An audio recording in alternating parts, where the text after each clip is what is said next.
Imaginez un homme qui a vu défiler les secrets des grandes négociations entre Paris et Moscou, un témoin direct des relations tumultueuses entre deux puissances majeures.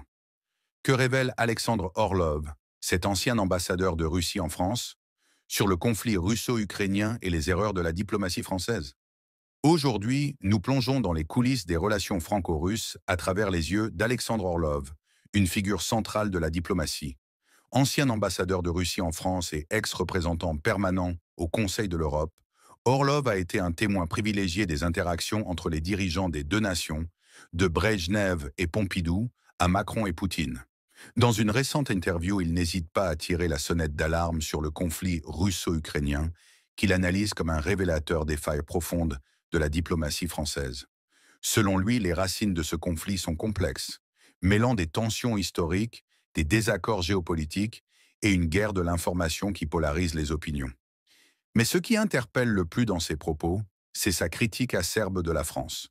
Selon Orlov, les politiques étrangères menées sous François Hollande et Emmanuel Macron ont marqué un tournant négatif. La France, autrefois reconnue pour sa capacité à dialoguer avec Moscou, aurait selon lui perdu son rôle de médiateur. Les opportunités de désescalade auraient été négligées au profit d'une approche qu'il juge parfois idéologique et mal préparée. Encore une fois, on revient à il y a 30 ans. La Russie, l'Union soviétique disparaît. La Russie nouvelle choisit l'économie de marché. Et ce passage de l'économie d'État socialiste à l'économie de marché était extrêmement pénible. Violent. Des gens se sont ruinés. Il y avait vraiment, l'économie était par terre en Russie. Partout, il y avait des conseillers américains, comme en Ukraine aujourd'hui. Absolument la même chose. Et puis, à l'an 2000, un certain Poutine apparaît, que personne ne connaît, et progressivement, il a payé toutes les dettes, et puis il a chassé tous les conseillers américains. Il a remis la Russie debout. Et ça, c'est pour ça qu'il est détesté par les Américains. C'est pour ça qu'ils veulent se débarrasser de Poutine à tout prix, mais aussi c'est pour ça que Poutine est aimé par les Russes, puisqu'il a rendu la fierté nationale, la force, l'indépendance à ce pays. Voilà, c'est ça l'origine du conflit. Et il faut le comprendre. Tout d'abord, je dirais que cette déclaration du ministre des Affaires étrangères français ne fait pas peur du tout aux Russes. Tout simplement, ces déclarations ne sont pas prises au sérieux à Moscou, puisqu'ils sont tellement irresponsables qu'on a peine à y croire. Puisque si nous savons déjà que depuis le début du conflit, la France, de facto, est un pays co-belligérant, puisqu'il livre des armements aux Ukrainiens.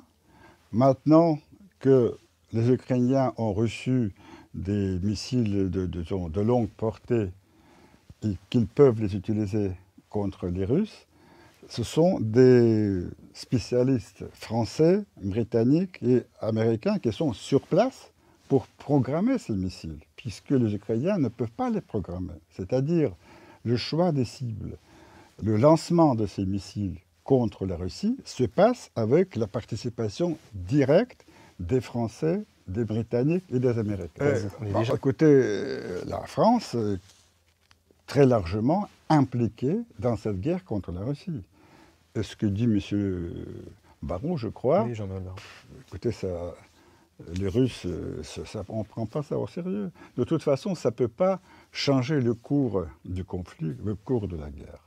Vous savez qu'actuellement, les troupes russes avancent d'une façon constante au Donbass pour libérer entièrement les régions, 4 régions, c'est les régions de Donbass, de Lugansk, de Kherson et de Zaporozhye, qui ont rejoint depuis la Fédération de Russie.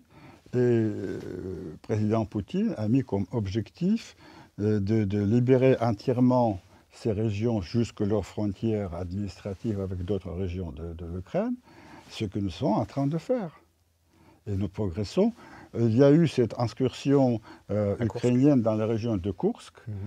Maintenant, ils subissent là des pertes très très très lourdes et je crois que d'ici peu, ils vont être chassés de cette région aussi. C'est-à-dire, sur le terrain, les Russes sont en train de gagner la bataille. Bien sûr, c'est une escalade supplémentaire. Je crois que c'est une escalade aussi bien militaire que politique. Et je crois qu'une des raisons pourquoi le président Biden a pris cette décision, c'était justement de compliquer la tâche de son successeur, le président Trump, qui veut bien en finir avec ce conflit. Alors elle fait tout pour compliquer la tâche du président Trump, puisque toutes ces frappes, bien sûr, elles sont regrettables, mais elles ne peuvent pas changer la guerre, elles ne peuvent pas changer le cours des opérations. Ceci était, je dirais, adéquate. Nous avons utilisé notre nouveau missile des moyens portés, qui est appelé en russe Adeshnik, qui est un missile qui n'a pas d'équivalent ni chez les Américains, ni encore plus chez les Européens. C'est un missile hypersonique qui peut frapper n'importe quel point sur le continent européen. Il a 15 minutes pour aller jusqu'à Londres, 15 minutes pour aller à Berlin, c'est-à-dire vraiment. Et le président Poutine, justement, a dit, attention, si vous continuez à tirer sur la Russie avec des missiles de longue portée, nous allons répondre, et pas uniquement sur l'Ukraine, mais aussi sur les installations militaires des pays qui ont autorisé de lancer ces missiles contre nous. C'est-à-dire les États-Unis, leur installation militaire en Europe, la Grande-Bretagne, la France sont menacées par les frappes de riposte. Moi, c'est vrai que j'ai consacré pratiquement toute ma vie à des relations franco-russes. Pendant 46 ans, j'ai travaillé dans les affaires bilatérales. J'ai commencé sous Pompidou, j'ai terminé sous Macron. Alors j'ai vu tous ces 7 présidents français. Et je peux dire que malheureusement, le niveau des présidents, le niveau des hommes d'État français baissait continuellement. C'est-à-dire après Chirac, il y a eu vraiment une nette rupture. C'est une autre génération qui est venue au pouvoir. La génération qui n'a pas connu la Deuxième Guerre mondiale, puisque aussi bien Giscard d'Estaing, Mitterrand, Chirac, ils ont connu la guerre, ils ont même participé à cette guerre, ils savaient ce que c'est une guerre. Pour les autres, c'est quelque chose de complètement virtuel, un peu infantile. Et je pense que aujourd'hui, je suis vraiment sidéré par l'ignorance des hommes d'État actuels de l'histoire de l'Europe et de la Russie tout à fait récente. Je crois qu'ils ne comprennent pas la nature du conflit. Ils parlent des conquêtes territoriales russes en Europe. C'est ridicule. La Russie est déjà le plus grand État du monde. On n'a pas besoin des terrains. On a la moitié de nos superficies qui est très peu peuplée. On n'a pas besoin de terrain. Mais, alors, je crois que l'origine de ce conflit remonte, il y a 30 ans, à la fin de l'Union soviétique. Le 25 décembre 1991, Mikhail Gorbatchev, qui était le dernier président de l'Union soviétique, a démissionné. Et avec lui, l'Union soviétique a pris fin. L'État s'est éclaté. S'est éclaté en 15 États indépendants, qui étaient avant des républiques, qui vivaient ensemble depuis 1922 et même bien avant. Vous savez que l'Ukraine et la Russie, c'était... quand le Poutine dit que les Russes et les Ukrainiens, c'est le même peuple, il a complètement raison. C'est le même peuple. On a des millions de familles mixtes. C'est tellement intermêlé entre nous que, reconnaître, bien sûr, nous sommes prêts à reconnaître l'indépendance de l'Ukraine, sa souveraineté, mais au moment de l'indépendance, il fallait bien corriger des frontières, parce qu'il y a des terres russes, habitées par les Russes, qui étaient rattachées à l'Ukraine au sein du même État. Et les frontières administratives, ce sont des frontières administratives, comme aujourd'hui entre les régions de France. Vous les traversez sans remarquer. C'était la même chose au début. Et je crois que si les Ukrainiens étaient plus intelligents, il aurait fallu faire de l'Ukraine un État fédéral, puisqu'il y a plusieurs ethnies qui vivent dans cet État composite. Il y a les Russes qui sont la majorité, il y a des Hongrois, il y a des Polonais, il y a des Roumains. Alors il aurait fallu donner à tous ces gens, tous ces peuples, une certaine autonomie culturelle, qu'ils puissent parler leur langue. Et ceci n'a pas été fait. Malheureusement, ces gens ne connaissent pas l'histoire. Il faut qu'ils lisent un peu l'histoire, les manuels d'histoire, pour savoir que l'Ukraine, c'était un État, comme État-nation, n'a jamais existé. Jamais existé. Le nom même, Ukraine, c'est Ukraine, la limite. C'était la limite de la Russie, tout simplement. C'était la frontière de la Russie avec le monde extérieur. Et nous, on n'a rien contre l'Ukraine. Mais si ils ont choisi à ne pas respecter les particularités des nationalités qui vivent au sein de l'Ukraine, ben, il fallait venir à leur secours. Et là, je peux faire une certaine parallèle avec la France et l'Algérie. Vous savez qu'à un certain moment, en 1962, la France est partie de l'Algérie. Elle a lâché, elle a quitté tous les Français qui habitaient en Algérie, des harkis qui travaillaient avec eux, qui étaient complètement abandonnés. Le général de Gaulle a dit « je vous ai compris », a fait le contraire. Poutine a été placé dans la même situation, puisque en Ukraine, qui est devenu un État indépendant, il a eu des millions de Russes dont les droits n'ont pas été respectés par les autorités de Kiev. Il a dit, écoutez, il faut quand même respecter leurs droits. Et on a fait les accords de Minsk. Les accords de Minsk qui ont été signés en 2014 en présence de Hollande et Merkel, qu'ils ont garanti, oui, ces accords seront appliqués. Ils n'ont été jamais appliqués. Et pire encore, après que la Russie a lancé cette opération spéciale, Merkel et Hollande ont reconnu que de toute façon, ils ont signé ces accords pour donner du temps à l'Ukraine pour se armer et se préparer à la guerre contre la Russie. C'est incroyable. Comment voulez-vous qu'après, on a la moindre confiance à nos partenaires occidentaux? Alors, je crois que Poutine a très bien compris. Bon, il me reste la seule façon de défendre ces Russes en Ukraine, c'est intervenir de force.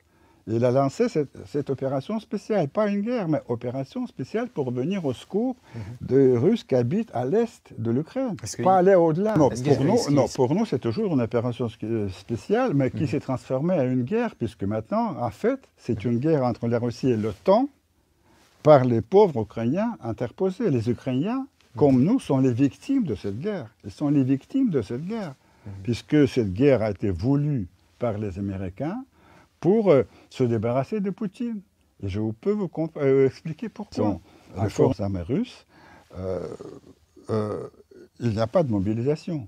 Ce sont des gens contractuels qui viennent de leur propre gré se battre en Ukraine contre l'OTAN. Bon, moyennant l'argent, ils signent un contrat, mais il y a 700 000 plus 800 000 d'hommes qui sont venus comme ça pour se porter volontaires à aller au front. Ça montre aussi le soutien de Poutine, de sa politique, par le peuple russe. Les Russes traitent ces informations comme une propagande anti-russe. C'est absolument la même chose, comme dans le miroir, effet miroir. Mais je crois que si vous voulez...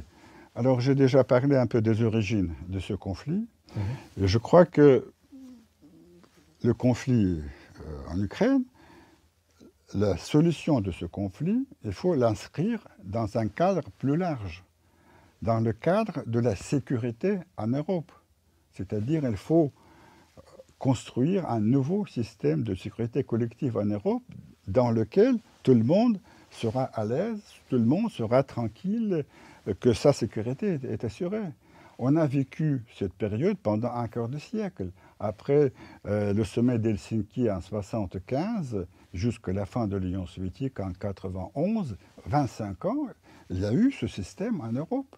C'est-à-dire par les traités qui garantissaient la limitation des armes, les inspections, les mesures de confiance. Ça marchait très bien. De toute façon, il s'agit d'une dictature. De toute façon, on n'a pas de choix. Ou bien, si tout continue comme aujourd'hui, on se dirige vers une troisième guerre mondiale, Et on en parle de plus en plus, librement. Est-ce que ce n'est pas déjà le cas? Et puis, ou bien, justement, on dit d'accord, on s'accepte et on passe à la coexistence entre différents systèmes. Vous savez, j'ai lu le tweet qu'a envoyé le président Macron au président Trump après son élection. Il a dit, travaillons ensemble avec vos convictions et avec les miennes, avec respect et ambition. Ben, voilà la formule. Il faut respecter les convictions de l'autre, il faut le respecter et travailler avec lui. De toute façon, l'Europe ne pourra jamais changer de force la nature de la Russie. Nous avons notre propre culture politique, on a tous les instituts démocratiques qu'on veut, et moi aussi moi quand même, j'ai vécu la moitié de ma vie à l'Union soviétique. Et la France d'aujourd'hui me rappelle beaucoup l'Union soviétique de l'époque, puisqu'il y a la dictature de la pensée unique. En France, c'est la pensée unique. Vous devez dire ce que vous avez entendu à LCI ou ce que vous avez lu dans Le Monde. Si vous dites le contraire, vous êtes un dissident, vous êtes mort socialement. C'est la mort sociale. C'est ça. Est-ce que c'est une démocratie? Non, c'est un État totalitaire de ce point de vue. C'est-à-dire, il ne faut pas entrer dans la matière de la démocratie, puisque je peux trouver beaucoup de choses qui seront déplaisantes, hélas, pour vous. Mais il faut s'accepter tel que nous sommes et vivre en paix. Chacun a ses propres objectifs de croissance antérieure, etc. Au lieu d'essayer d'imposer ses lois, ses valeurs aux autres. Et là, je crois que ce qu'il y a du bien avec l'arrivée de Trump, c'est que d'abord, la victoire de Trump, c'est la défaite des néoconservateurs qui étaient au pouvoir aux États-Unis depuis des années et des années. Et pour qui, justement, Poutine, c'est un homme à abattre. C'était Obama, c'était tous ces gens-là, Biden, Blinken et toute la compagnie. Ils étaient balayés maintenant de la Maison-Blanche. Puis, la deuxième victoire, Trump et les gens qu'il a déjà pressentis pour occuper des postes ministériels, ce sont des gens qui ont des valeurs traditionnelles. Ils sont catholiques, ils ont les mêmes valeurs que nous, les valeurs traditionnelles. C'est-à-dire, la victoire de Trump, c'est la défaite des wokismes, qui a été exporté en Europe, on l'a vu plusieurs fois. C'est-à-dire, il y a plusieurs, si vous voulez, éléments positifs qui présagent une évolution positive possible, encore une fois possible, parce qu'il y aura toujours des forces qui voudront ne pas permettre cette évolution. Orlov pointe également du doigt la montée en puissance de la guerre de l'information. Il affirme que dans ce conflit, les narratifs occidentaux et russes s'affrontent dans une bataille sans précédent, brouillant la vérité et alimentant les tensions internationales. Et que dire de l'impact sur les relations entre Paris et Moscou? Selon lui, la confiance entre les deux pays est à son plus bas niveau depuis des décennies. La diplomatie française aurait sous-estimé l'importance de maintenir des canaux de communication ouverts avec la Russie, même dans les moments les plus critiques. Orlov conclut sur une note d'espoir mitigé. Il croit que les grandes crises internationales nécessitent toujours des dialogues courageux, mais il doute que les responsables politiques actuels soient prêts à faire ce pas. Alexandre Orlov, avec son expérience unique, nous offre une perspective sans filtre sur le conflit russo-ukrainien et les défis de la diplomatie moderne. Que pensez-vous de ces critiques envers la France? Est-il encore possible de renouer un dialogue constructif avec Moscou? Dites-le nous en commentaire. Et surtout, n'oubliez pas de liker et de vous abonner pour des analyses géopolitiques captivantes comme celle-ci.